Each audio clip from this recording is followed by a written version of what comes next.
Alpha ने मुस्कुराकर शुक्रिया अदा किया। दूसरे गोल्डन ब्रेन ने अपने सामने रखे हुए कंप्यूटर को ऑपरेट किया। स्क्रीन पर तहरीर उभरने लगी। मिस एल्पा, तुम्हारी आवाज़ हम तक पहुंच रही है, लेकिन एहतियातन हम अपनी आवाज़ नहीं सुनाएंगे। तुम्हारे आसपास हमारे मुल्क के अहम अफराद मौजूद हैं। कोई भी दुश्मन उनमें से किसी के दिमाग में छुपकर हमारी आवाज़ और लहजा सुन सकता है, इसलिए हम कंप्यूटर के ज़रिए जवाब देते हैं। वो बोली, मैं ऐसी एहतियाती और हिफाजती तदाबीर देखकर बहुत खुश हो रही हूँ। तीसरे गोल्डन ब्रेन ने अपने कंप्यूटर के ज़रिए कहा, यहाँ हम 6 हैं, 7वीं कुर्सी खाली है और ये तुम 5 ख्याल ख्वानी करने वालों में से किसी एक के लिए है। अगर किसी एक ने यह कुर्सी हासिल कर ली तो इसका मतलब ये नहीं होगा कि बाकी 4 ख्याल ख्वानी करने वाले कमतर हैं। हमारी नज़रों में सब बराबर हैं। 7वीं कुर्सी के पुर होने के बाद 8वीं कुर्सी खाली रखी जाएगी। इस तरह हर ख्याल ख्वानी करने वाले को गोल्डन ब्रेन बनकर इस हुकूमत की बागडोर संभालने का मौका दिया जाएगा। एक और गोल्डन ब्रेन ने अपने कंप्यूटर के जरिए कहा, हमारे पेश नज़र बहुत से मसाइल हैं। ये मसाइल कुछ आसानी से, कुछ दुश्वारी से हल हो सकती हैं अगर फरहाद अली तैमूर की ताकत ख़त्म कर दी जाए। 5वें गोल्डन ब्रेन्स ने कहा, फरहाद की फैमिली के एक मेंबर को अलग अलग ट्रैप किया जा सकता है। इसके लिए हम गोल्डन ब्रेन्स ने ज़बरदस्त मंसूबे बनाए हैं, लेकिन उससे पहले फरहाद अली तैमूर को पाकिस्तान से निकालना बहुत ज़रूरी है। वो जब तक पाकिस्तान में रहेगा वहाँ हमारे खुफिया मुफादात को नुकसान पहुँचाता रहेगा। एक और गोल्डन ब्रेन ने कहा, पाकिस्तान में हमारी खुफिया तंजीम आहिस्ता आहिस्ता अपनी जड़ें मजबूत कर रही थी। वहाँ के ज़राए अबलाग, रेडियो, टीवी और अखबारात वगैरह के बड़े और अहम लोगों को अपने कंट्रोल में किसी हद तक कर लिया था। मुनशियात और खेल तफरी में मुसलमानों को मस्त बना रहे थे, लेकिन राजा सफदर अली की एक हमाकत से फरहाद वहाँ पहुँच गए।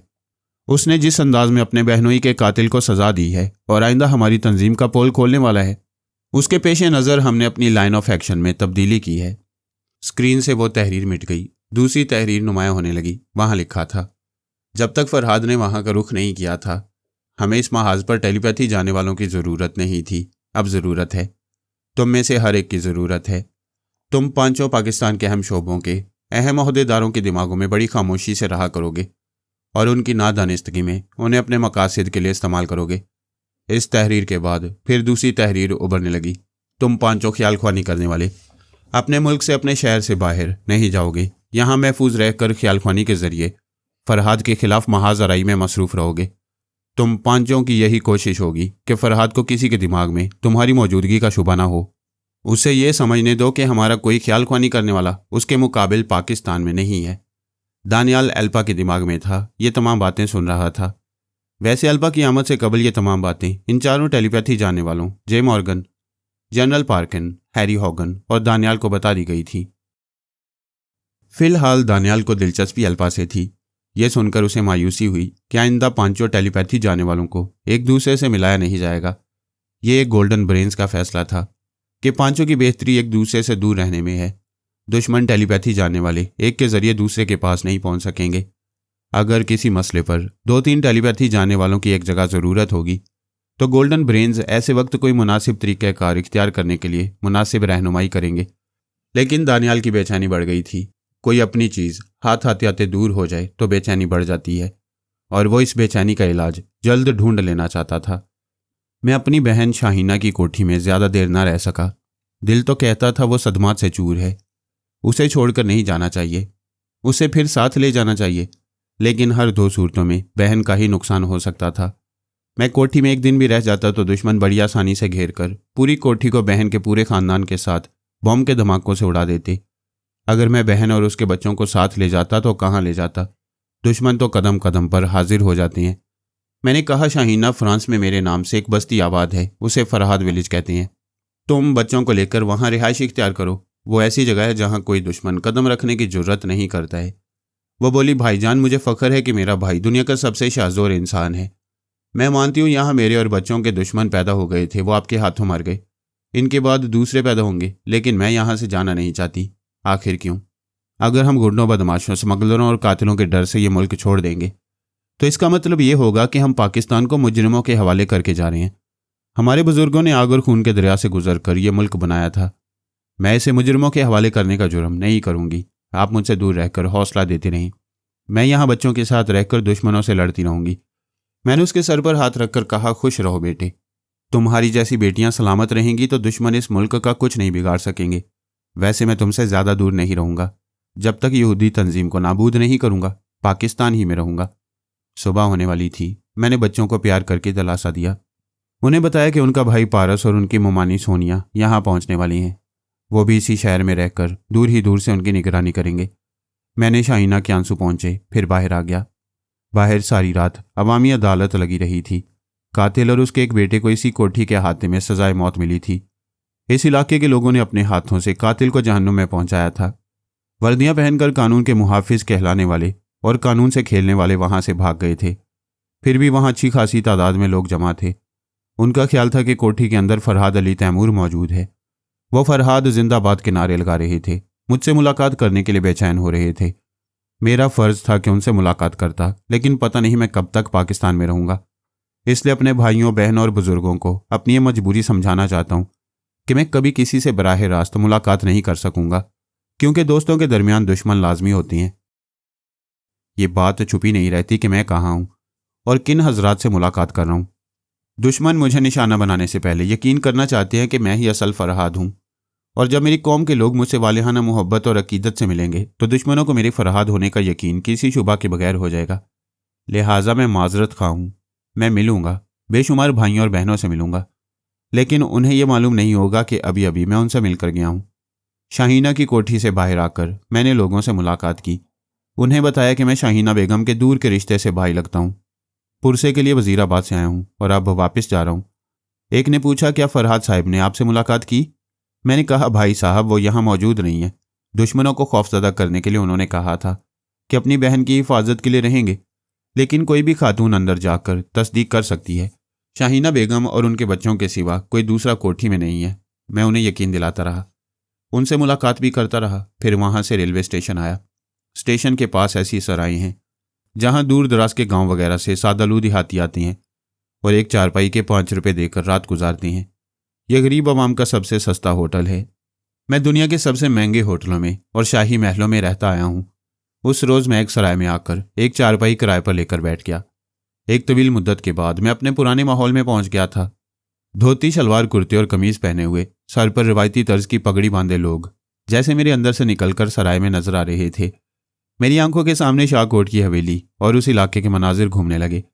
मैं उनसे घुल मिलकर खूब बातें करना चाहता था, लेकिन पहले अपनों और दुश्मनों की खबर लेना जरूरी था। शाहीना के पास जाकर देखा, वह अपने बच्चों के साथ खैरियत से थी, लेकिन परेशानी ये थी कि लड़के लड़कियां, स्कूलों कॉलेजों के तलबा तालिबात सभी मुझसे मिलने आ रहे थे। शाहीना ने दरवाजे को लॉक कर दिया था। वो और उसके बच्चे खिड़कियों से झांक कर जवाब दे रहे थे। उन्हें समझा रहे थे कि वो भीड़ ना लगाएं। दुश्मन इस भीड़ में छुपकर पूरी फैमिली को नुकसान पहुंचा सकती हैं। जो लोग ये बात समझ रहे थे वो वापस जा रहे थे। जिन्हें यकीन था कि वो फरहाद की एक झलक किसी तरह देख लेंगे, वो अहाते के बाहर खड़े रह गए थे। घर के अंदर भी मुश्किलात में इजाफा हो गया था। टेलीफोन की घंटी बजती ही जाती थी। एक कॉल का जवाब देने के बाद रिसीवर रखते ही दूसरी घंटी बजने लगती थी। दूसरी कॉल के बाद तीसरी, फिर चौथी। यह सिलसिला था कि ख़त्म होने में नहीं आ रहा था। अक्सर फ़ोन करने वाले अपनी मुश्किलात और मसाइल बयान कर रहे थे और चाहते थे कि मैं उनके दिमाग में आकर उनके मसाइल हल करूं। शाहीना के बच्चे नोटबुक में उनके फ़ोन नंबर नोट कर रहे थे और वादे कर रहे थे कि फरहाद अंकल से रब्ता होगा तो उन सबके फ़ोन नंबर उन्हें लिखवा दिए जाएंगे। फ़ोन पर जो बातें माकूल नहीं होती थीं उनके जवाब उसी वक्त दे दिए जाते थे। मसलन कोई कहता था, मैं 5 बरस से बेरोज़गार हूँ, मैंने एमए किया है, मुझे टेलीपैथी के ज़रिए मुलाजमत दिलाई।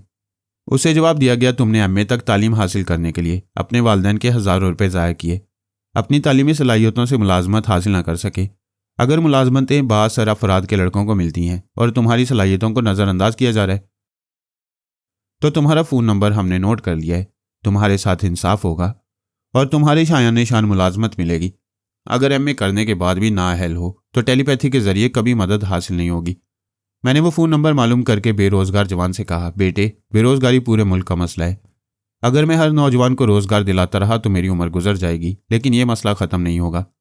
लिहाजा मैं तुम सबकी खातिर मुतल्लिका शोबों से रब्ता करूँगा। मेरी पूरी कोशिश होगी कि बासलाहियत अफराद को नाअहल अफराद के मुकाबला में नज़रअंदाज ना किया जाए और हकदार को उसका हक ज़रूर मिलता रहे।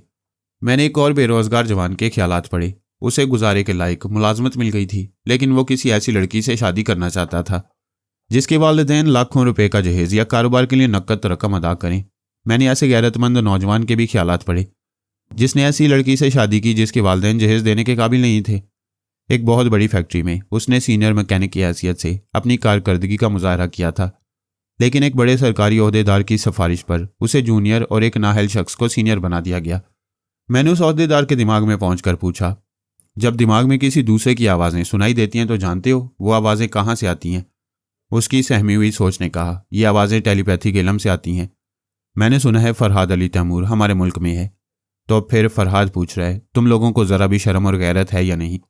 काबिल और बासलाहियत जवानों को पसे पुश्त डालते हो, उनके जज्बों और हौसलों को कुचलते हो और अपने नाअहल अजीज़ों और दोस्तों को ऐसी अहम जिम्मेदारियां सौंपते हो जिनसे मुल्क और कौम को नाकाबिले तलाफी नुकसान पहुंचता है। उसने अनजान बनकर पूछा, जनाब मुझसे क्या गलती हुई है? मैं तुम्हारे दिमाग के अंदर हूं। अनजान बनकर मुझे धोखा नहीं दे सकोगे। मैं 1 घंटे बाद आऊँगा। इतनी देर में नौजवान मलिक इरशाद को सीनियर मैकेनिक का ओहदा दो और अपने नाअहल अजीज़ को वहाँ काम सीखने वाला मजदूर बना दो। इसके अलावा जितनी गलत सिफारिशें की हैं उन सब की तलाफी करो और हकदारों को उनके हकूक दो, वरना 1 घंटे बाद तुम अपनी तमाम नाइंसाफियों समेत इस दुनिया से उठ जाओगे। मैंने वार्निंग देने के बाद आधे घंटे के बाद उस नौजवान मलिक इरशाद के पास जाकर देखा। फैक्ट्री का मालिक उसे सीनियर मैकेनिक का ओहदा देने की खुशखबरी सुना रहा था। अगर उस आला ओहदेदार को मैं मौत की धमकी ना देता तो वो कभी एक काबिल नौजवान से इंसाफ ना करता। गोया हर बड़े ओहदेदार और हर बड़े जिम्मेदार के सर पर मौत मंडलाती रहे तो वह ईमानदार रहेगा, वरना यह सोचकर बेईमानी करता रहेगा कि सुना है मौत आती है, कोई ज़रूरी नहीं कि हमें भी आए। सवाल पैदा होता है कि मैं टेलीपैथी के जरिए कितने बेईमानों को मौत का यकीन दिलाऊंगा कि वो ईमानदारी पर मजबूर हो जाएं। लाखों रुपए की लॉटरी का टिकट हर शख्स बिस्मिल्लाह कहकर खरीदता है। एक गरीब एक वक्त का चूल्हा ना जलाकर टिकट खरीदते हुए दुआ करता है, खुदाया तू गवाह है, मैंने अपने बच्चों का पेट काट कर तेरी रहमत पर भरोसा किया है। एक जवान लड़की का बाप टिकट खरीदकर खुदा से जहेज के लिए गिड़गिड़ाता है। एक कैंसर का मरीज अपने इलाज के लिए वो टिकट खरीदता है। लाखों दुख हैं, लाखों बीमारियां और लाखों मसाइल हैं। दुनिया के तमाम मुसाहिबज़दा लॉटरी का टिकट लेकर खुदा को पुकारते हैं। 4 जवारियों में 3 की हार और 1 की जीत खुदा को मंजूर नहीं होती। लाखों घरों से 10-10 रुपए लेकर किसी एक शख्स को 10 लाख देना खुदा को मंजूर नहीं है। वो माबूद रेस के घोड़े से किसी को लखपति नहीं बनाता। ये इंसानों की अपनी नौसरबाजी है। खुदा देता है तो हकदार को ज़रूर देता है। उसी माबूद ने मुझे टेलीपैथी का इल्म दिया, लेकिन इस इल्म की वुसअत को महदूद रखा। मैं सबको सब कुछ नहीं दे सकता, क्योंकि सब कुछ देने वाला वो माल के हकीकी है। मैं पाकिस्तान आकर ये इल्ज़ाम उठाने वाला था कि मैंने अपने मुल्क और अपनी कौम के लिए कुछ किया ज़रूर है, मगर बहुत कुछ नहीं किया। मैं अपनी दास्तान की तरफ आने से पहले सिर्फ इतना कह दूं कि हमारा मुल्क तारीख के बहुत बुरे दौर से गुजर रहा है। आप सब कुछ की उम्मीद खुदा से करें, मैं कुछ ना कुछ करूंगा। कम अज़ कम ख्याल ख्वानी के ख्याल से अपनी कौम की आंखें खोल दूंगा। और ये तारीखी सच्चाई है कि जो कौम आंख खोल देती है वो मुर्दा कभी नहीं कहलाती। सोनिया और पारस एक साथ पाकिस्तान आना चाहते थे, लेकिन उन्हें एक ही फ्लाइट में सीटें नहीं मिली। दूसरी बात यह कि अल्पा पर किए जाने वाले तनवीमी अमल की नाकामी का इल्म हो गया। जोजो ने आकर बताया, मैंने 2 बार अल्पा के दिमाग में जाने की कोशिशें की, लेकिन उसने सांस रोक ली। सोनिया ने पूछा, तुम्हारा अमल नाकाम कैसे हो गया? मम्मा, कोई इसराइली ख्याल ख्वानी करने वाला अल्पा के दिमाग में छुपा होगा जिसकी मुझे खबर ना हुई। यही तो पूछ रही हूं, तुम्हें खबर कैसे नहीं हुई? देखो जोजो, तुम्हारा सारा ध्यान इधर था कि अल्पा तुम्हारे पारस से हमेशा के लिए दूर हो जाए या तुम्हारे काबू में रहे, ताकि तुम उसे कभी पारस के करीब जाने ना दो। इसी धुन में तुमने दूसरे पहलुओं पर गौर नहीं किया। अगर जरा चालाकी से काम लेती तो अल्पा के अंदर छुपे हुए दुश्मन का सुराग लगा सकती थी। आप दुरुस्त कहती हैं, मुझसे गलती हो गई। आप मुझे सजा दे सकती हैं। सजा जरूर मिलेगी। मैं तुम्हें अली तैमूर को तलाश करने की जिम्मेदारी सौंप रही हूँ। जब तक उसे ढूंढ ना निकालो तब तक पारस के किसी मामले में मुदाखलत ना करो। जोजो ने पारस से कहा, सुना तुमने मम्मा कितनी सख्त सजा दे रही हैं। सोनिया जोजो की सोच की लहरों का जवाब जुबान से दे रही थी, जिसे पारस सुन रहा था। उसने कहा, जोजो, मम्मा की दी हुई सजा के पीछे एक सबक होता है। हमें उनकी तरफ से जो भी सबक मिलता रहे हम उसे सीखते रहेंगे। ठीक है, मैं जा रही हूँ। तुम्हारे पास आने के लिए जल्द से जल्द अली तैमूर को ढूंढ निकालूंगी। वह चली गई। पारस ने कहा, मम्मा वो आपके हुक्म की तामील के लिए गई है। वैसे एक नाकामी का मतलब है आइंदा भी नाकामियों के रास्ते हमवार हो चुके हैं। जिस दुश्मन ख्याल ख्वानी करने वाले ने अल्पा को जोजो के अमल से बचाया है, उसने अल्पा के जरिए वो मकान देखा होगा जहां मैं तनवीमी अमल के लिए उसे ले गया था। सोनिया ने कहा, उस दुश्मन ख्याल ख्वानी करने वाले ने किसी को अलाकार बनाकर तुम्हारा ताकुब किया होगा। तुम अल्पा को तनवीमी नींद सोने के लिए छोड़कर मेरे पास होटल में आए थे। इस तरह मैं भी दुश्मनों की नज़र में हूँ। हमारा खेल बिगड़ रहा है मम्मा। पिछले 12 घंटों में उन्होंने हमारी मसरूफियात पर नज़र रखी है। उन्हें मालूम होगा कि हम पाकिस्तान जा रहे हैं। यह तो जाहिर हो चुका है कि मैं पारस हूँ। शायद आप भी उनकी समझ में आ गई हैं। बेटे, दुश्मनों के पास भी अकल है। जब उनकी अकल काम कर रही है तो काम करने दो। मैं उनकी तवक्को के मुताबिक सफ़र करूँगी। फिर इस्तांबुल पहुंचकर उनकी नज़रों से ओझल हो जाऊंगी। ठीक है मम्मा, आप अपनी फ्लाइट से जाएं। मैं इसी शहर में निगरानी करने वालों को डॉज देकर रूपोश हो जाऊंगा। फिर वो मुझे नए रूप में नहीं पहचान सकेंगे। दोनों माँ बेटे ने इटली में यहूदी तंजीम के बड़े बड़े ओहदेदारों को ख़त्म कर दिया था, लेकिन ओहदेदारों के ख़त्म होने से तंजीम ख़त्म नहीं होती। इसका अमल कुछ वक्त के लिए रुकता है, फिर नए ओहदेदार उसे जारी रखते हैं। सोनिया और पारस की मौजूदगी के बायस टेलीपैथी जाने वाले यहूदी सरगर्म अमल थे। उन्होंने माँ बेटे के आसपास अपने आलयकार छोड़ रखे थे, जिनके जरिए माँ बेटे की एक एक हरकत का पता चलता था। इधर सोनिया और पारस ने समझ लिया था कि होटल के बैरों, टैक्सी ड्राइवरों और एयरलाइन के टिकट रिजर्व करने वाले एजेंट्स को आलयकार बनाया जा रहा है, और दुश्मन ऐसे लोगों के दिमाग में रहकर उन माँ बेटे की मसरूफियात पर नजर रख रहे हैं। सोनिया पहली फ्लाइट से रवाना हो गई। दुश्मन मुतमईन रहे कि हर काम प्लानिंग के मुताबिक हो रहा है। इसराइली ख्यालख्वानी करने वाले जनरल पार्किन को एक एयरलाइन के एजेंट से पता चला कि पारस दूसरी सुबह की फ्लाइट से पाकिस्तान जाएगा। वह हुस्न परस्ती के मामले में बदनाम था। तंजीम के नए ओहदेदारों ने फैसला किया कि पारस के बराबर वाली सीट एक लड़की के नाम रिजर्व कराई जाए। वो दौरान सफ़र पारस से दोस्ती करेगी और पाकिस्तान में भी उसके साथ रहेगी। तो जनरल पार्किन ख्यालख्वानी के जरिए उस लड़की के अंदर रहकर पारस की तमाम मसरूफियात से आगाह होता रहेगा। उस लड़की का नाम रोजीना था। वो पाकिस्तानी थी, लंदन में तालीम हासिल करती रही थी। बाप का नाम शेरबाज था। वो यहूदियों का 20 बरस से वफादार एजेंट था। उसकी बेटी रोजीना और बेटा राहील यहूदियों की सरपरस्ती में तालीम और तरबियत हासिल करते रहे थे। ऐसे कई दलाल होते हैं जो पैदाइशी तौर पर पाकिस्तान होते हैं, लेकिन अमली और नज़रियाती तौर पर यहूदी या अमरीकी एजेंट होते हैं। उनके बच्चे यूरोप और अमेरिका में आला तालीम हासिल करके पाकिस्तान आकर आला ओहदों पर फायज होते हैं। फिर यहूदी अमरीकी पॉलिसियों के मुताबिक हमारे मुल्क की खारजा और दाखिला पॉलिसियों में मनमानी तब्दीलियां करते हैं, जिनका फ़ायदा बड़े ही ढके छुपे अंदाज में यहूदियों को पहुंचता है। हमारे यहाँ ये इंक्वायरी नहीं होती कि जो शख्स 1 बरस पहले 1-2 वक्त के फाके करता था, आज वो अपने बच्चों को लंदन में कैसे पढ़ाता है, उन्हें अमेरिका का ग्रीन कार्ड आसानी से कैसे मिल जाता है। अगर हमारे एहतसाब का शोबा ईमानदार हो तो बेशुमार जुराइम से पर्दे उठ सकते हैं, लेकिन पर्दा ना उठाने से मुलाजमत और ओहदा बहाल रहता है, और यह बहुत बड़ा इनाम होता है। दूसरी सुबह रोजीना एयरपोर्ट आई। उसके दिमाग में रहने वाले जनरल पार्किन ने एहतियातन काउंटर गर्ल के दिमाग से मालूम किया कि हैदर अली यानी पारस ने त्यारे में सवार होने के लिए बोर्डिंग कार्ड लिया है या नहीं। पता चला वो त्यारे में मौजूद है। रोजीना भी दूसरे मुसाफिरों के साथ त्यारे में सवार हो गई। जनरल पार्किन सोच के जरिए कह रहा था, अपनी सीट पर बैठने से पहले आगे पीछे बैठने वालों से बातें करो ताकि मैं उनके अंदर पहुंच सकूं। वो सोच के जरिए बोली, यह अच्छा है कि मेरे दिमाग से चले जाओगे, मैं बोझ महसूस करती हूँ। मैं तुम्हारा बोझ हल्का करने नहीं जा रहा हूँ। दरअसल पारस के पास बैठने वाले किसी भी मुसाफिर को उसके ख्यालख्वानी करने वाले चेक करेंगे। तुम्हारे दिमाग में भी कोई आना चाहेगा। ऐसे वक्त में तुम्हारे पास मौजूद रहूंगा तो तुम पराई सोच की लहरों को महसूस नहीं कर सकोगी।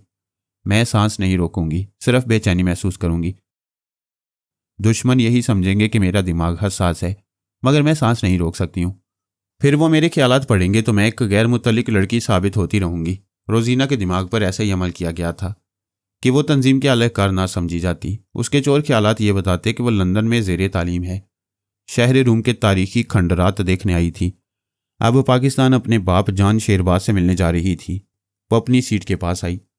बराबर वाली सीट पर एक नौजवान बैठा हुआ था। रोजीना ने पिछली सीट के मुसाफिर से कहा, प्लीज़ मेरा ये सामान ऊपरी खाने में रख दें।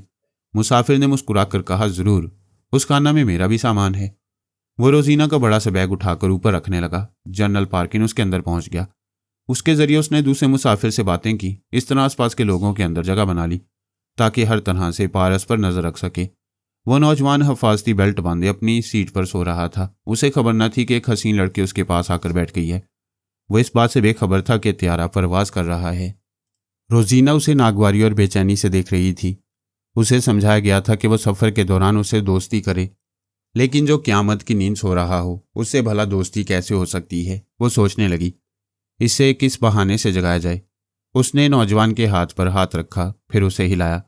वह नींद में किसमिसाकर फिर सो गया। रोजीना को बड़ा तैश आया, ऐसी भी कोई नींद होती है। उसने आखिर उसे झंझोड़ डाला। वो हड़बड़ा कर बोला, हाँ, क्या पाकिस्तान आ गया? वो बोली, अभी तो सफ़र शुरू है। वो फिर आंखें बंद करने लगा। वो जल्दी से बोली, ठहरो, अभी ना सोना, मैं कॉफ़ी पीना चाहती हूँ। P low. उसने आंखें बंद कर ली। रोजीना उस पर झुककर बोली, मुझे तन्हा पीना अच्छा नहीं लगता, प्लीज़ मेरा साथ दो। मैं कॉफ़ी नहीं पी सकता। क्यों नहीं पी सकते? मेरा रोज़ा है। वह फिर सो गया। रोजीना अपनी पेशानी पर हाथ मारकर बोली, किस गधे से पाला पड़ा है। लाइफ एंजॉय करने की उम्र है और रोज़ा रखता है। ऐसे ही वक्त रोजीना ने पराई सोच की लहरों को महसूस किया, मगर सांस नहीं रोकी। उसके चोर ख्यालात किसी को बता रहे होंगे कि वो सांस रोकना नहीं जानती है और एक आम सी लड़की है। 1 घंटे बाद मुसाफिरों के दरमियान से खाने की ट्रॉली गुजरने लगी। हर मुसाफिर के सामने खाने की ट्रे रखी जाने लगी। रोजीना ने हॉस्टेस से कहा, ये साहब जो सो रहे हैं खाना नहीं खाएंगे, रोज़ादार हैं। ये बात सुनकर पीछे बैठे हुए मुसाफिर ने कहा, मैं भी मुसलमान हूँ, रोज़ा रखा करता हूँ, लेकिन ये रमज़ान का महीना नहीं है। आज इस नौजवान ने रोज़ा क्यों रखा है? रोजीना भी मुसलमान थी, लेकिन रोज़ा नमाज के मुतल्लिक कुछ नहीं जानती थी। कमरी महीनों का भी हिसाब नहीं मालूम था। जब पता चला कि ये रोज़ा रखने का महीना नहीं है तो उसने घूर कर जवान को देखा, फिर उसे झंझोड़ कर उठाया। वो चौंक कर आंखें खोलते हुए कुछ बोलना चाहता था। इससे पहले वो बोली, तुम झूठ बोलते हो, तुमने रोज़ा नहीं रखा है। वही फासली बेल्ट खोलकर खड़ा हो गया। त्यारे को हैरानी से देखकर चीखते हुए बोला, ये तो हवाई जहाज़ है, मैं यहाँ कैसे आ गया? लोग उसे सवालिया नज़रों से देखने लगे। वो एक एयर होस्टेस का हाथ पकड़कर बोला, जहाज़ रोको, मुझे उतरने दो। वो हाथ छुड़ाने की कोशिश करती हुई बोली, easy mister, please be easy, सहूलत से बात करो। अब ये जहाज़ इस्तांबुल में रुकेगा। लेकिन मैं जहाज़ के अंदर कैसे आया? एक स्टीवर्ड ने आकर कहा, मिस्टर, तमाम मुसाफिर डिस्टर्ब हो रहे हैं, उन्हें आराम से खाने दें। आप अपने कागजात लेकर मेरे कैबिन में तशरीफ़ ले चलें। नौजवान ने अपनी जेब से जहाज़ का टिकट और बोर्डिंग कार्ड निकाला। फिर टिकट पर हैदर अली का नाम पढ़कर बोला, ये हैदर अली कौन है? उसका टिकट मेरी जेब में कैसे आ गया? जनरल पार्किन एक मुसाफिर के जरिए यह तमाशा देख रहा था। ये समझ में आ गया था कि वो पारस नहीं है। किसी नौजवान को ट्रैप करके पारस की जगह त्यारे में भेज दिया गया है। पार्किन अपनी तसल्ली के लिए नौजवान के अंदर पहुंचा। उसके ख्यालात अच्छी तरह पड़े। पता चला इसका नाम पीटर डिसूजा है। वो इटली से पाकिस्तान जा रहा था। रोम के एयरपोर्ट पर उसने इमिग्रेशन काउंटर से अपने पासपोर्ट वगैरह पर मोहरें लगवाई थी। इसके बाद ही एक जवान ने उसे मुखातिब किया था। पीटर ने उसे मुसाफिर करते हुए उसकी बात का जवाब दिया। इसके बाद फिर उसे होश न रहा कि वो कहाँ है। त्यारे के अंदर पहुंचकर परवास के 1 घंटे बाद तक वो गायब दिमाग रहा था। जनरल पार्किन ने रोजीना से कहा, हम धोखा खा गए, ये पारस नहीं है। पारस के किसी ख्याल ख्वानी करने वाले ने इसे ट्रैप करके यहाँ पहुंचा दिया है। इसका असल पासपोर्ट इसके बैग में है। रोजीना ने स्टीवर्ड से कहा, इसका बैग देखो, कुछ पता तो चले ये कौन है। स्टीवर्ड बैग की तलाशी लेने लगा। पीटर कह रहा था, मेरा नाम पीटर डिसूजा है, मैं पाकिस्तान जाने वाला था। मेरी समझ में नहीं आता कि मैं इस जहाज़ में कैसे आया। स्टीवर्ड ने बैग में से पासपोर्ट, टिकट और बोर्डिंग कार्ड देखकर कहा, भाई परेशान क्यों होते हो? तुम्हारा टिकट इसी फ्लाइट का है और ये पाकिस्तान जा रहा है। वह हैरानी से बोला, लेकिन मैं तो एयरपोर्ट के इमिग्रेशन डिपार्टमेंट में था, इस जहाज़ में खुद ब खुद कैसे आ गया? एक मुसाफिर ने पीटर से पूछा, भाई कौन सा नशा करते हो कि दिमाग बिल्कुल ही आउट हो जाता है? जनरल पार्किन ने कहा, रोजी ये बड़े मक्कार लोग हैं। अभी जे मॉर्गन ने बताया कि पिछले रोज़ की फ़्लाइट में जाने वाली औरत सोनिया इस्तांबुल पहुंचकर गायब हो गई है। क्या वो औरत बहुत अहम थी? हाँ, हमें यकीन की हद तक शुबा था कि वो सोनिया है। वैसे हम धोखा खाकर भी नुकसान में नहीं रहे। पारस शहर रू में रह गया है और सोनिया इस्तांबुल में रुक गई है। दोनों माँ बेटे पाकिस्तान ना जा सके और ना ही हम आइंदा उन्हें जाने देंगे। अब मुझे क्या करना चाहिए? तुम पाकिस्तान जाओ। अभी मैं गोल्डन ब्रेन से मशवरा करके बताऊंगा कि तुम्हें आइंदा क्या करना है। पीटर डिसूजा ने अचानक कहका लगाया। रोजी ने उसे चौंक कर देखा। वो बोला, हम सब गधे हैं, तकदीर को नहीं मानते। मैं नजूमी हूँ, मेरे सितारों ने बताया था कि इस सफ़र में मेरे साथ कुछ होने वाला है, मगर मैंने खुद नजूमी होकर यकीन नहीं किया। अब बताओ, हम सब गधे हैं या नहीं? वो बोली, सबको शामिल ना करो, सिर्फ तुम गधे हो और बहुत बड़े फ्रॉड हो। ये कैसे मुमकिन है कि किसी हैदर अली का पासपोर्ट तुम्हारे पास आ जाए और तुम उसकी सीट पर सफ़र करो? आखिर वो फ्लाइट के वक्त के मुताबिक क्यों नहीं आया? अगर आया था तो तुम्हारे खिलाफ कार्रवाई क्यों नहीं की? मुझे शुबा है कि तुम उसे कत्ल करके आए हो। वो परेशान होकर बोला, ये तो मैंने सोचा ही नहीं था। ये मुमकिन है किसी ने हैदर अली को कत्ल करके उसका पासपोर्ट मेरी जेब में रख दिया हो, लेकिन मुझे खबर क्यों ना हुई? मैं गाफिल क्यों रहा? क्या मुझ पर काला जादू किया गया होगा? वो बोली, खामोश बैठे रहो। रूम से इस्तांबुल तक हैदर अली के मुतल्लिक तफ्तीश हो रही होगी। अगर उसे कत्ल किया गया होगा तो तुम्हारे लिए उम्र कैद पक्की है। वाकई तुम पक्के नजूमी हो। तुम्हारे सितारों ने बताया था कि तुम्हारे साथ कुछ होने वाला है, मगर अब बहुत कुछ होने वाला है। तुम मुझे डराने की कोशिश ना करो। मेरे सितारों ने बता दिया कि जिंदगी में कुछ उलझने जरूर हैं, लेकिन जानो माल का नुकसान नहीं होगा। मुकद्दर ने वार्निंग दी है कि किसी भी हसीन लड़की से बचकर रहो। खुदा का शुक्र है कि तुम हसीन नहीं हो। वो गुस्से से बोली, नॉनसेंस, क्या मैं हसीन नहीं हूँ? क्या तुम हुस्न का मतलब समझते हो? मैं मिस यूरोप के मुकाबले हुस्न में शरीक होने वाली हूँ। रिश्वत देकर मुकाबला जीत सकती हो। वो गुस्से से फट पड़ना चाहती थी। जनरल पार्किन ने डांट कर कहा, यह क्या हमाकत है? गुस्सा बर्दाश्त करो। अगर तुम इसे हसीन नजर नहीं आती हो तो क्या जबरन खुद को हसीना मनवाओगी? प्लीज़ मुझे इस पागल से निजात दिलाओ। मैं सीट बदलना चाहती हूँ। जिसे तुम पागल कह रही हो वो बहुत अहम हो गया है। अभी मैंने तफसील से इसके ख्यालात पढ़े हैं। इसकी रिहाइश गुलबर्ग लाहौर में है। फरहाद की बहन जिस कोठी में रहती है ठीक उसके सामने वाली कोठी में इसके वालिदैन रहते हैं। ये भी वहीं रहेगा। तुम इससे दोस्ती करो। ओ माय गॉड, ये लाहौर पहुंचते पहुंचते मुझे भी पागल बना देगा। लेकिन ड्यूटी इज़ ड्यूटी, दोस्ती करनी ही होगी। रोजीना ने मुस्कुराकर उसे देखा। वो खाने में मसरूफ़ हो गया था, उसकी तरफ नहीं देख रहा था। वो बोली, मिस्टर डिसूज़ा। उसने जैसे नहीं सुना, खामोशी से खाता रहा। वो बोली, मिस्टर डिसूज़ा, मैं तुमसे मुखातिब हूँ। वो लुकमा चबाते हुए बोला, सॉरी, मैं इस वक्त तो पीटर डिसूज़ा नहीं हूँ। फिर कौन हूँ? मैं हैदर अली की सीट पर सफ़र कर रहा हूँ।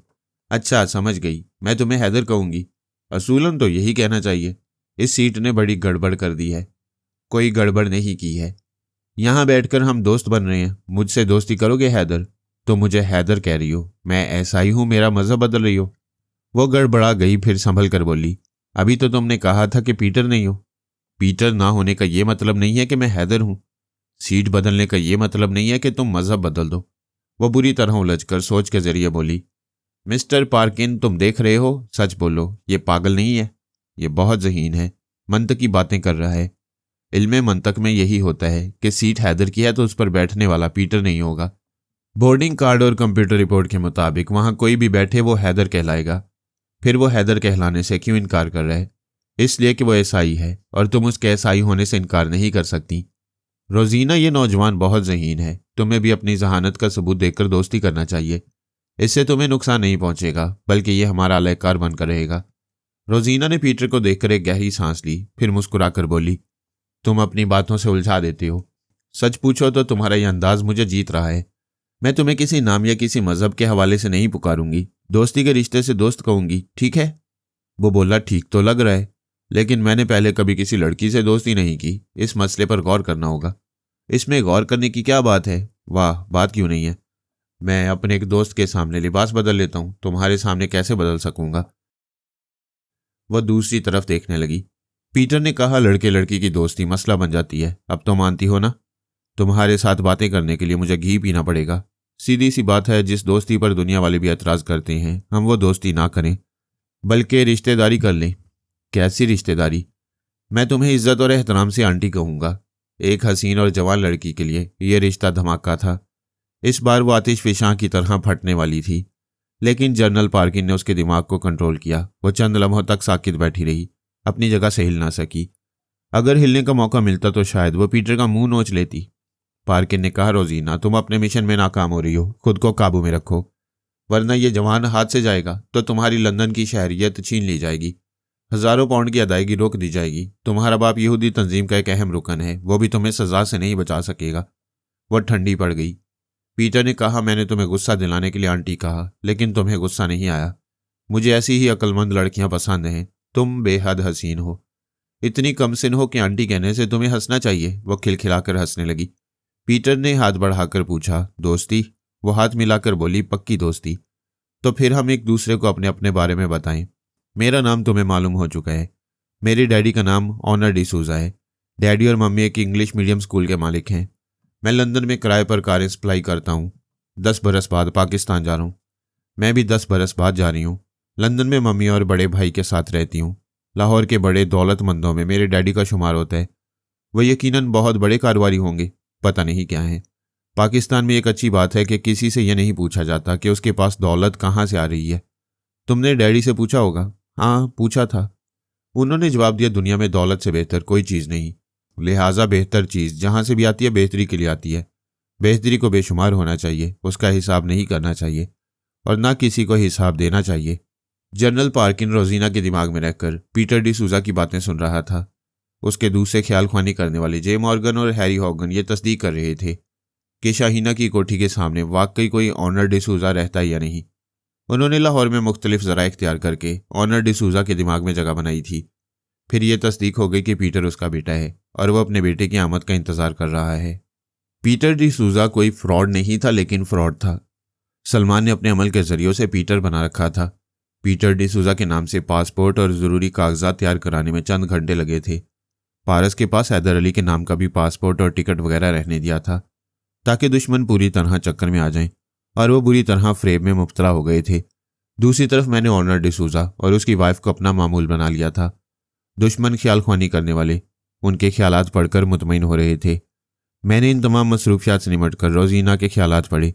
उसके बाप जॉन शेरबाज का पता और फ़ोन नंबर मालूम किया। उसकी रिहाइश इस्लामाबाद में थी। मैंने फ़ोन किया तो उसके सेक्रेटरी ने बताया वो लाहौर गया हुआ है। ज़ाहिर है उसकी बेटी आ रही थी, उसे लाहौर ही जाना था। मैंने सेक्रेटरी से कहा, मिस्टर शेरबाज लाहौर में कहाँ मिल सकते हैं? वो बोला, पहले आप अपना तारुफ कराएं, उनसे मुलाकात क्यों करना चाहते हैं?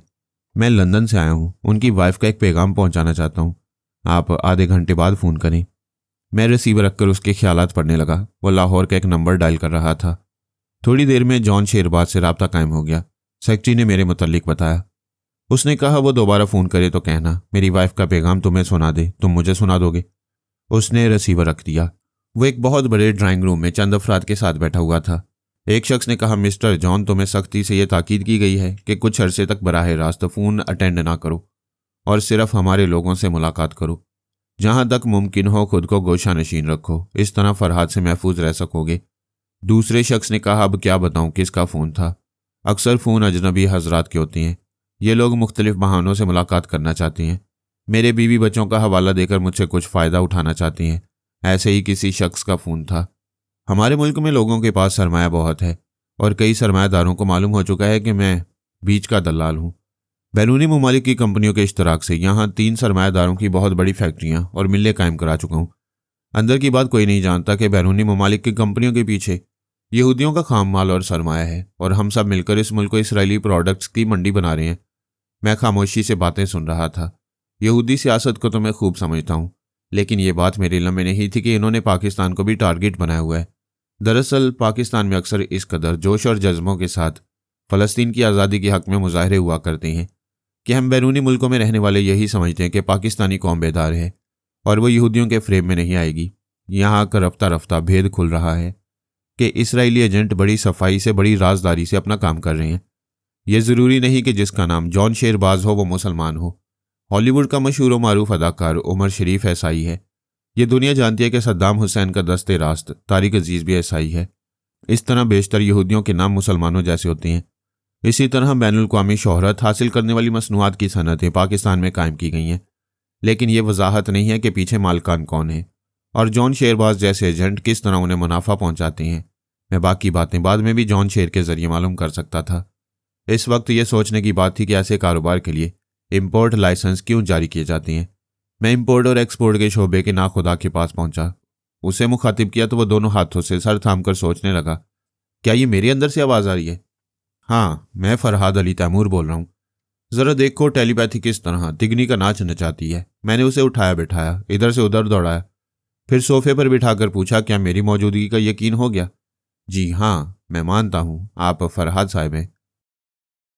तुम ये जानते हो कि यहूदी दुनिया के कितने कारोबार पर छाए हुए हैं? जी हाँ, जानता हूँ। चंद कारोबार के नाम बताओ। पहले वो मुतहर्रिक और साकित फिल्मों के कारोबार पर छाए हुए थे।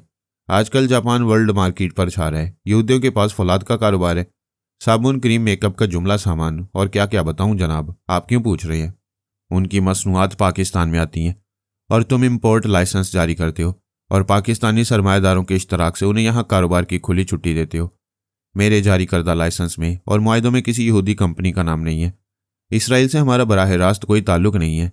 हम तो अमेरिका, यूके और जर्मनी वगैरह से सनती ताल्लुकात रखते हैं। अगर आप किसी भी मुआहदे से ये साबित कर दें कि दरपर्दा कोई यहूदी है तो जो चोर की सज़ा वो मेरी सज़ा। मैं टेलीपैथी के जरिए साबित कर सकता हूँ। जादू और टेलीपैथी को दुनिया की कोई अदालत तस्लीम नहीं करती। ख्याल खोनी के जरिए मुआहदे तब्दील किए जा सकती हैं, गवाहों की ज़ुबान बदली जा सकती है। आप समझदार हैं, मेरी मजबूरियां समझे। मैं तो वही कर रहा हूँ जो कानून की किताबों में लिखा है। ठीक है, मैं तुम्हारी मजबूरियां समझ गया हूँ। ये बात किसी को मालूम ना हो कि मैं तुम्हारे पास आया था। मैं दिमागी तौर पर हाजिर हो गया। वाकई वो मजबूर था।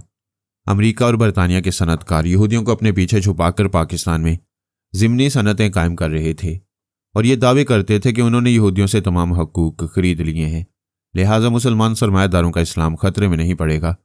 ये भी दुरुस्त था कि मैं लाइसेंस जारी करने वाले तमाम अफसरान को ऐसी सजाएं देता कि वो सरकारी मुलाजमतें छोड़कर भाग जाते, लेकिन वो बेकसूर थे।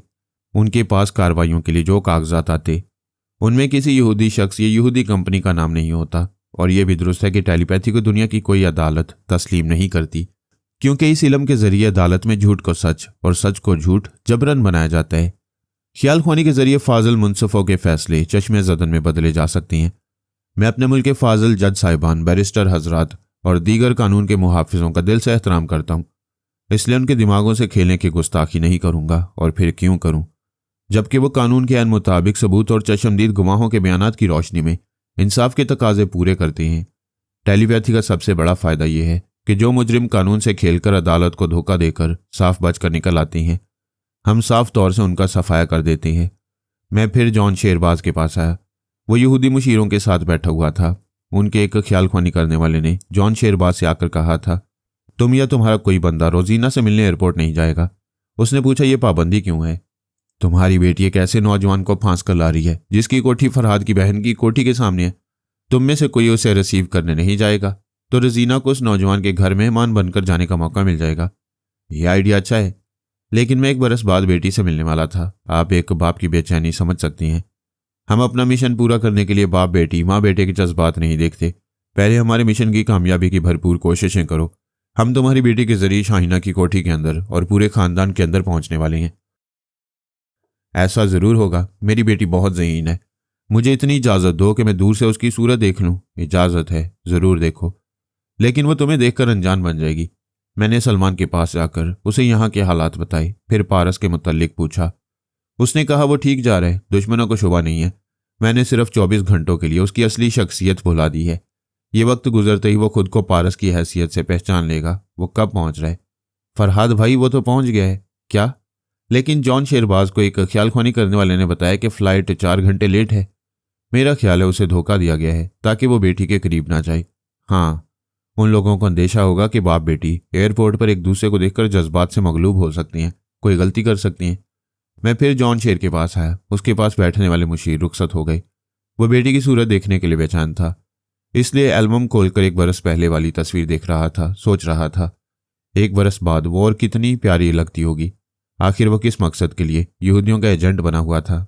अपनी बेटी और बेटे को लंदन की ऊंची सोसाइटी देने के लिए, अपनी बीवी को दुनिया के हर मुल्क और हर शहर की शॉपिंग कराने के लिए, पाउंड स्टर्लिंग में अपनी दौलत बढ़ाने के लिए।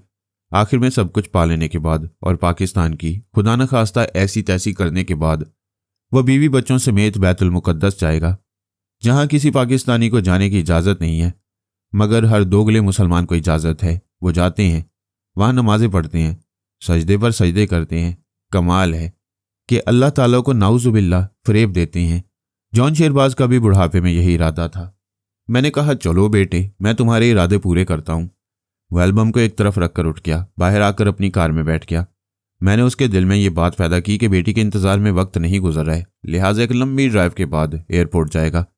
दूसरी तरफ उसकी बेटी पारस के साथ ऑनर डिसूजा के यहाँ पहुंच गई थी।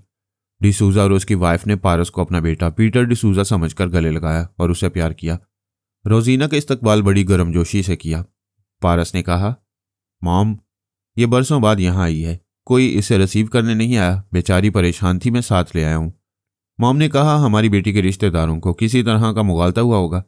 डिसूजा ने कहा, यही बात है, कोई बात नहीं बेटी, इसे अपने ही घर समझो और यहाँ से राब्ता करो। रोजीना ने कहा, मुश्किल यह है कि जिस डायरी में डैडी का पता और फ़ोन नंबर्स लिखे हुए थे वो लंदन में भूल आई हूँ। तुम फिक्र न करो, हमारे बेटे की पसंद हो, यहाँ महीनों बरसों रहो, तुम्हारे डैडी भी मिल जाएंगे। वो बोली, आप लोगों का बहुत बहुत शुक्रिया। मैं यहाँ से लंदन फ़ोन करूँगी, मम्मी से डैडी का पता और फ़ोन नंबर्स मालूम करूँगी। पारस ने पूछा कि मुझसे पीछा छुड़ाना चाहती हो? वो हंसने लगी, फिर बोली, तुम जब तक नहीं कहोगे यहाँ से नहीं जाऊँगी। रोजीना ने मजबूरन हंसते हुए ऐसा कह दिया। उसके अंदर जनरल पार्किन उसे ऐसा करने पर मजबूर कर रहा था, वरना उसका दिल भी बाप से मिलने के लिए बेचैन था। वो बाप को अपना आइडियल समझती थी और सोचती थी किसी ऐसे जवान से शादी करेगी जिसमें उसके बाप जैसी खूबियां हों। अपने बाप के करीब आकर भी वो उससे मिल नहीं पा रही थी। मॉम ने उसके लिए एक कमरा मखसूस किया। वो गुस्ल करने के लिए बाथरूम में आई, फिर पार्किन से बोली, कुछ तो शराफत से काम लो, मैं गुस्ल करने आई हूँ, तुम्हें 1 घंटे तक नहीं आना चाहिए। वो बोला, 1 घंटा बहुत होता है, हम तुम्हें यहाँ वक्त ज़ाया करने नहीं लाए हैं, मैं सिर्फ 20 मिनट के लिए जा रहा हूँ, फ़ौरन गुस्ल कर लो, वरना मैं तुम्हारी शर्म हया का पास नहीं रखूँगा। हमारी नज़रों में औरत का बदन और उसकी हया फजूल सी चीज़ें हैं, काम की अहमियत है काम की। वो चला गया। रोजीना उसे गालियाँ देते हुए जल्दी जल्दी गुस्ल करने लगी। वो चाहती थी कोई शैतानी हरकत ना हो, इसलिए वक्त से पहले ही लिबास बदल लिया। उसने आकर हैरानी से कहा, ताज्जुब है, इतनी जल्दी तुमने गुस्ल भी कर लिया और लिबास भी तब्दील कर लिया? और मुझे तुम्हारी शैतानी हरकत पर ताज्जुब नहीं है। 20 मिनट से पहले आए हो। अपनी माँ के पास भी ऐसे ही जाते। You shut up, nonsense. मैं खोपड़ी घुमा कर रख दूंगा। खोपड़ी घुमा दोगे तो काम कैसे लोगे? अच्छा बकवास मत करो, काम की बात सुनो। मैं नहीं सुनूंगी। क्या तुम मेरे हुक्म से इनकार कर रही हो? इसका जवाब मैं दूसरे ख्याल ख्वानी करने वालों को दूंगी। अगर अभी मुझसे काम लेना चाहते हो तो उन सबको बुलाओ। दोनों में थोड़ी देर तक बहस होती रही। जनरल पार्किन उसे दिमागी जलजले नहीं पहुंचा सकता था, क्योंकि अभी बड़े अहम काम उससे लेने थे और वो उसकी बात नहीं मान रही थी। आखिर उसने मजबूर होकर गोल्डन ब्रेन्स को रिपोर्ट दी। एक गोल्डन ब्रेन ने पूछा, क्या तुम्हारी रिपोर्ट बिल्कुल दुरुस्त है कि वो ख्वामखा काम करने से इनकार कर रही है? जी हाँ, मैं बिल्कुल दुरुस्त कह रहा हूँ। क्या तुम गोल्डन ब्रेन्स को इतना मजबूर और महदूद समझते हो कि हम तुम्हारे सच और झूठ को नहीं पकड़ सकते? तुम्हारी इत्तला के लिए अर्ज है कि गोल्डन ब्रेन्स की टीम में जासूस ख्यालख्वानी करने वाले हैं। दूसरे गोल्डन ब्रेन ने कहा, तुमने रोजीना को गुस्ल करने और लिबास तब्दील करने के लिए 20 मिनट की मोहलत दी थी और 15 मिनट में पहुंच गए थे। क्या इस शैतानी हरकत पर किसी भी जवान लड़की को गुस्सा नहीं आएगा? तमाम गोल्डन ब्रेन्स एक एक करके बोल रहे थे। जनरल पार्किन और रोजीना के दरमियान होने वाले मुकालमे सुन रहे थे। जनरल पार्किन को तस्लीम करना पड़ा कि आज के गोल्डन ब्रेन्स दिमागों में किसी जासूस ख्यालख्वानी करने वाले के जरिए पहुंच जाती हैं। एक गोल्डन ब्रेन ने कहा, मिस्टर पार्किन, तुम्हें झूठ और फरेब की सजा जरूर मिलेगी। तुम अपने कमरे से ताहुक्मे सानी बाहर नहीं निकलोगे। बाहर कदम रखते सिक्योरिटी गार्ड्स तुम्हें गिरफ्तार करके टॉर्चर सेल में पहुंचा देंगे। तुमसे निपटा जाएगा, अभी जाओ। वो चला गया।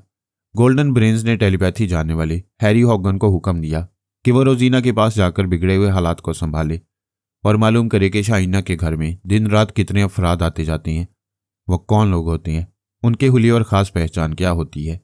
हैरी हॉगन ने आकर कहा, मिस रोजीना, जनरल पार्किन ने जो हरकत की उसके लिए हम माजरत खाएं। जनरल पार्किन को सजा के तौर पर नजरबंद कर दिया गया है। तुम्हारे साथ इंसाफ हुआ है, क्या तुम मुतमईन हो? मैं बहुत खुश हूं, मुझे काम बताओ। वो बोला, सामने वाली कोठी में फरहाद की बहन शाइना अपनी एक जवान बेटी समीना, एक जवान बेटे कामरान और 2 छोटे बच्चों गुड्डू और पप्पू के साथ रहती है। यानी उस घर में कुल 5 अफराद हैं।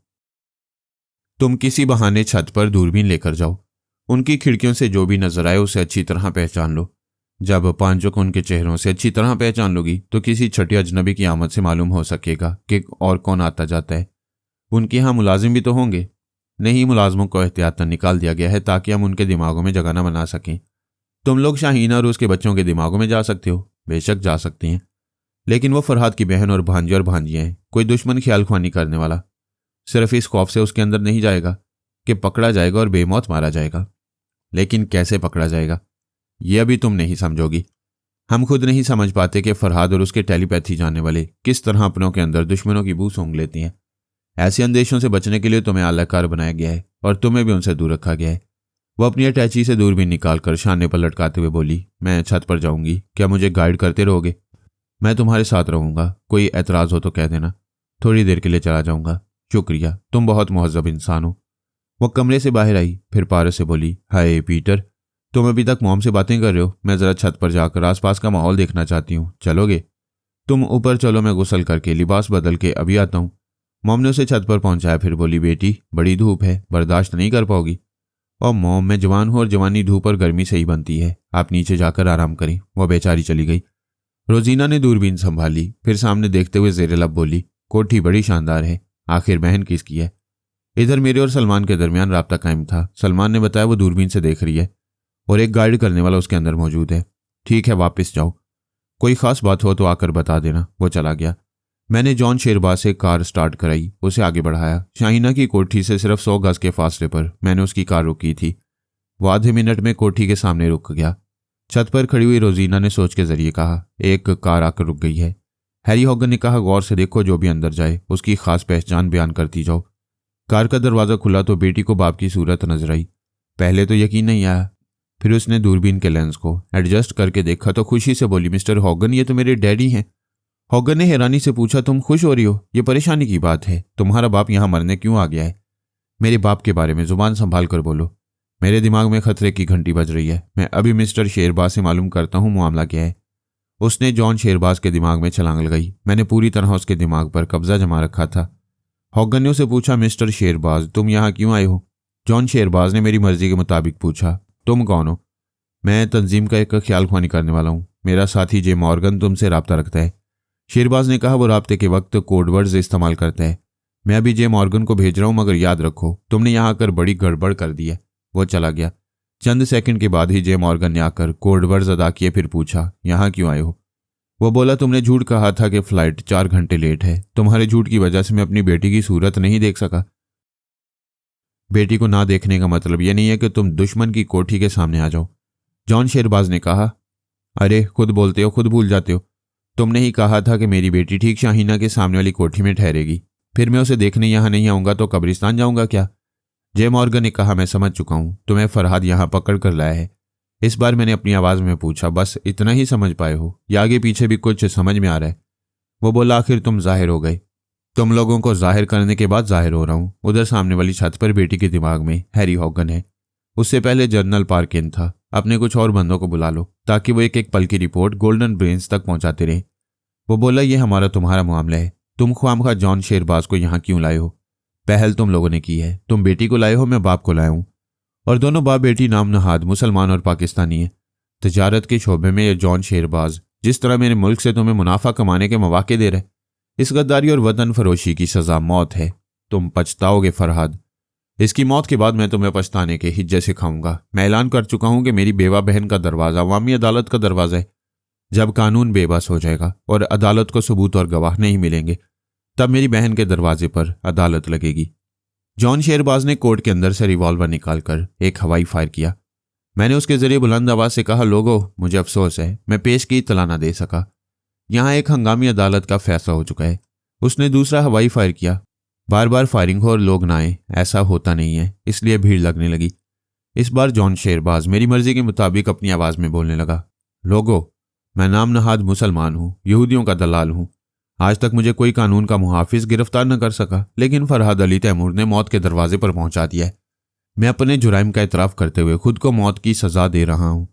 उसने रिवॉल्वर की नाल को अपनी कनपट्टी से लगाया। सामने वाली छत से बेटी की चीख सुनाई दी, नहीं डैडी नहीं। वो आगे कुछ न कह सकी। ठाई की गूंजती हुई आवाज में उसकी आवाज गुम हो गई। जिस दूरबीन से मेरे घर में झांकने आई थी, वो आंखों से सरक कर गले में झूल गई। किसी की हराम मौत देखने के लिए दूरबीन जरूरी नहीं होती, दूरबीनी लाजमी होती है। अब इनकी बारी है जो यहूदी मसनूआत पाकिस्तान में फरोख्त कर रही हैं। अटेंशन प्लीज, अटेंशन, तवज्जो फरमाएं, तवज्जो फरमाएं। A dangerous man has to step in the heart of Israel. एक खतरनाक शख्स मुल्क इसराइल के कल्ब में अपने कदम रखने वाला है। यह आवाज न्यूयॉर्क से तिल अबैब तक गूंज रही थी। ये इतला पहले ट्रांसमीटर के जरिए सुनाई दी। सिविल और फौज के सुराग रसानों ने सुनी। आला हुकाम और आला फौजी अफसरान ने पहले तो इसे बचकाना सी बात समझकर नजरअंदाज किया, फिर उनकी रातों की नींदें हराम हो गईं। रात के 1-2 बजे टेलीफोन की घंटियां बजने लगीं। उन आला ओहदेदारान के तमाम सेक्रेटरीज फोन अटेंड करते थे, और जो अपने हाकिम और आला ऑफिसर्स को नींद से बेदार नहीं करना चाहता था, उनके दिमाग में जलजला पैदा हो जाता था। इन हालात में तमाम आला ओहदेदारान को फोन और ट्रांसमीटर अटेंड करना पड़ा, क्योंकि तमाम सेक्रेटरीज के अंदर जलजला पैदा होने से इस नए मामले की अहमियत को तस्लीम करना लाजमी हो गया था। और ये तस्दीक हो गई थी कि जो डेंजरस मैन आ रहा है उसका ताल्लुक टेलीपैथी से है। अमरीकी और इसराइली वजारत खारजा के दरमियान 1-1 मिनट में राब्ता हो रहा था। दोनों ममालिक के मुतल्लिक़ अफसरान इतला देने वाले से पूछ रहे थे, तुम कौन हो? इसराइल के कल्ब में कदम रखने वाला वो डेंजरस मैन कौन है? इसराइल के कल्ब से मुराद बैतुल मक़दस है या तेल अबैब? इतला देने वाले ने जवाब दिया, इसका जवाब कल मिलेगा। ये खौफ और परेशानी में मुब्तला करने वाली बात थी। अब उन्हें कल का इंतजार था। दोनों मुल्कों के बड़े शहरों में बड़े बड़े ओहदेदारों के हंगामी इजलास होने लगे। अमेरिका का फिलहाल कोई नुकसान नहीं था, लेकिन वो इसराइल के लिए फिक्रमंद था कि वहां कौन आ रहा है और इस मुल्क में क्या होने वाला है। सुपर मास्टर हॉलीमैन ने कहा, यूं तो यहूदियों के बहुत से दुश्मन हैं, खुद हम उनसे परेशान रहते हैं, लेकिन मसलियतन दुश्मनी नहीं करते। खुलकर दुश्मनी करने वाले सिर्फ मुसलमान हैं। क्या आप तायद करते हैं? इजलास के हाजरीन ने तायद की। सुपर मास्टर ने कहा, वो डेंजरस मैन टेलीपैथी जानने वालों से ताल्लुक रखता है और फरहाद के पास टेलीपैथी जानने वालों की फौज है। जॉन लमोर्डा ने कहा, मैं ख्याल ख्वानी के जरिए उसे इतला देने वाले के दिमाग में पहुंचने की नाकाम कोशिशें कर चुका हूं। वो सांस रोक लेता है। इस टीम में सबसे डेंजरस मैन फरहाद है। क्या फरहाद इसराइल की जमीन पर इतला देकर कदम रखने की हमाकत करेगा? एक आला अफसर ने कहा, इससे पहले फरहाद अपनी कई डमी इसराइल पहुंचा चुका है, एक और पहुंचा देगा। अगर उस डमी को मार डाला गया तो फरहाद का कुछ नहीं बिगड़ेगा। सुपर मास्टर हॉलीमैन ने कहा, फरहाद की डमी जहां भी रवाना की गई उसकी पहले इतला नहीं दी गई। कभी यह नहीं कहा गया कि कोई खतरनाक बला आ रही है। अगर हमारे आला अफसर के ख्याल के मुताबिक इसराइल पहुंचने वाली डमी को मार डाला गया तो फिर वो डेंजरस मैन तो ना रहा, वो तो कोई चूहा होगा। एक ने पूछा। सुपर मास्टर तुम्हारा क्या ख्याल है? वो बोला, जब तक बात की तह को ना पहुंचूं कुछ यकीन से नहीं कह सकता। ये जरूर कहूंगा कि वहां फरहाद नहीं जाएगा। दूसरे ने कहा, तो फिर उसके 2 बेटों में से कोई जाएगा। सुपर मास्टर ने कहा, आज तक फरहाद की फैमिली में किसी ने यह दावा नहीं किया कि वो क़यामत है, तूफान है और डेंजरस मैन है। नहीं, वो दावे नहीं करते, जो करना होता है कर गुजरते हैं। इसलिए फरहाद का कोई बेटा भी इसराइल नहीं जाएगा। तो फिर का जवाब कल ही मिलेगा। दूसरे दिन तमाम ओहदेदार टेलीफोन ट्रांसमीटर और फैक्स मशीन के पास बैठे हुए थे, लेकिन इतला देने वाले ने दिमागी राब्ता किया और कहा, मैं तुम्हारे पास हूं। एक यहूदी अफसर ने आला हुकाम और अफसरान से कहा, सर वो मेरे अंदर बोल रहा है। सबने उसे तवज्जो से देखा। इतला देने वाले ने अफसर की जुबान से कहा, हाँ मैं ख्याल खुआनी की कुव्वत से बोल रहा हूँ, वो डेंजरस मैन आ रहा है। एक ने सवाल किया, पेश की इतला का मतलब क्या है? मतलब यही है जो पूरा हो रहा है, तुम्हारा सुकून और तुम्हारी नींदें हराम हो गई हैं। गोया हमें धमकियों से परेशान किया जा रहा है। एक गडरिया रोज चीखता था, शेर आया शेर आया।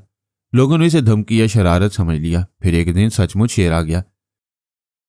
इसलिए धमकी महज धमकी नहीं होती, धमाका बन जाती है तो सोचने का वक्त गुजर जाता है। तुम ख्वामखा खुद को पुरस्कार बना रहे हो। एक अहमक भी ये कह सकता है कि तुम फरहाद हो। बेशक अहमक यही कहेंगे।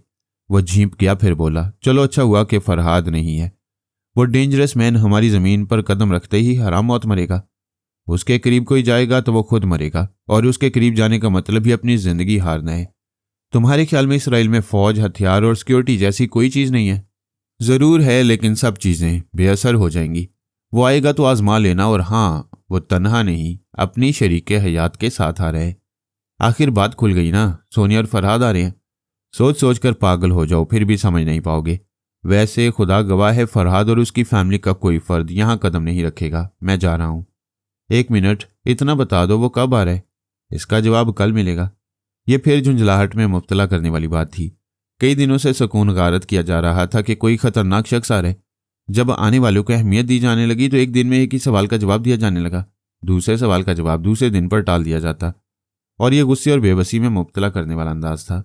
एक गोल्डन ब्रेन ने कहा, दुश्मनों की चालों से कुछ सीखा करो।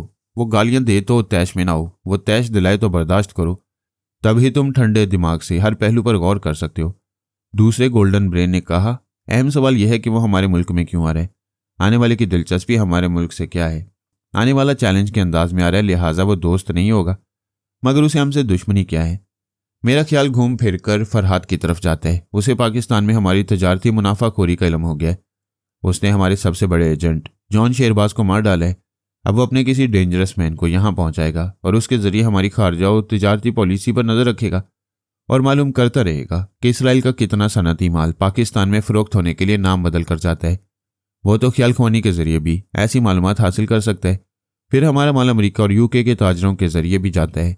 फरहाद अपने किसी एजेंट को इसराइल सिर्फ इस मकसद के लिए नहीं भेजेगा, मकासद कुछ भी हो। दुश्मन ने आने वाले को मुअम्मा बना दिया है। वो भी आने वाले एक नहीं 2 हैं, और वो कमबख्त जैसे यहाँ हनीमून मनाने आ रहे हैं। हो सकता है आ चुके हों। जब एलानिया आ रहे हैं तो छुप कर नहीं आएंगे।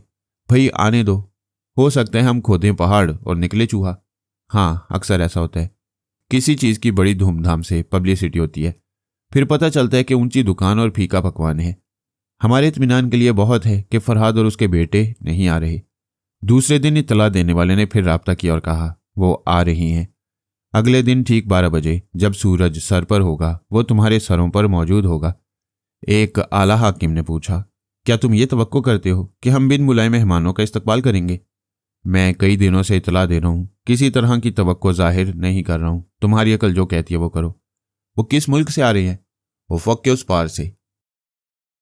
बैनुल-अक़वामी परवाज़ के कवानीन के मुताबिक यह पहले से तय किया जाता है कि किसी भी मुल्क का त्यारा कितने ममालिक से गुजरेगा।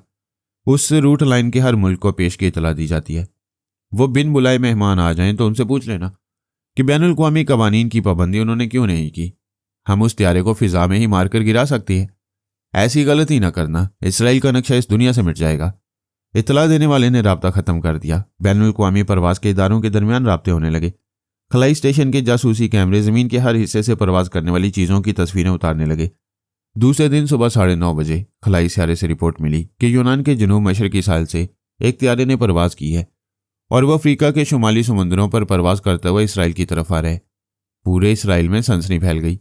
हंगामी हालात का ऐलान पहले ही कर दिया गया था। तिल अबैब और हैफा में शहरियों को घरों से बाहर निकलने की इजाज़त नहीं थी। पहले सरकारी लोग उन मेहमानों को देखना चाहते थे और ये तवक्को कर रहे थे कि कोई गैर मुतवक्का बात ऐसी भी हो सकती है जिससे शहरियों को नुकसान पहुंच सकता था। ठीक 12 बजे वो त्यारा तिल अबैब पहुंच गया। एयरपोर्ट में हद्दे नज़र तक फौजी जवान अपनी गनों के साथ मुस्ताद खड़े हुए थे। वो एक छोटे साइज का त्यारा था, उसमें 10-12 मुसाफिर परवाज कर सकते थे। इसकी साख्त बता रही थी कि वो किसी खास कंपनी का तैयार करदा नहीं है। उसे चंद लोगों ने खुफिया तौर से कहीं तैयार किया है और बड़ी मजबूती से तैयार किया है।